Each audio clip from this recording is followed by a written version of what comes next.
Yesterday, it was announced that even more classified documents were found in yet another Biden office. So again, I don't think there's any, criminal wrongdoing here, but man, the optics of this are getting real bad for the Biden administration. And here's why. Because with these documents, what has happened is that the right-wing freaks out there have been emboldened. They feel like, hey, now that we see that this is happening, we can go out there and spread all these Looney Tune conspiracy theories, and we know our audience is going to eat it up. One of the people that did that just yesterday was Trump advisor Kash Patel. Mr. Patel appeared on Real America's Voice, where he launched a new conspiracy theory that Biden somehow took the documents while he was vice president to blackmail Merrick Garland, the Attorney General, today. I know it doesn't make much sense, but let me read what Mr. Patel said, and maybe it'll make more sense after I read it. I don't think he is going to be on his way out. Well, I agree with you on that. We're being told they talk about Ukraine and China as the guy who was the chief of staff at the Department of Defense. I know that's some of the most sensitive, compartmentalized, top secret information on earth. What was he holding? And more specifically, was he holding documents so that his son would not be investigated or prosecuted?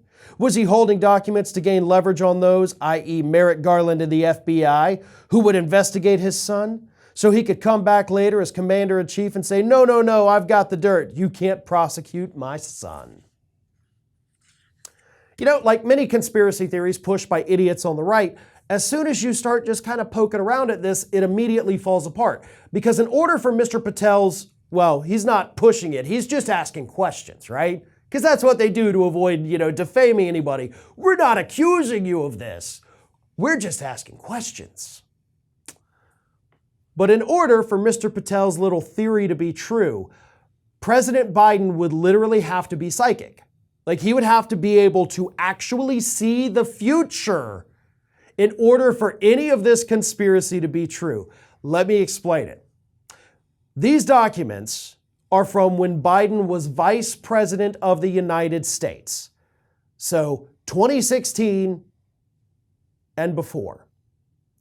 Biden at that point didn't express any intention of running for president in the future, right? In 2016, while Biden was still vice president, Hillary Clinton was running for president. Biden didn't even try. We assumed he was on his way out, and so did he.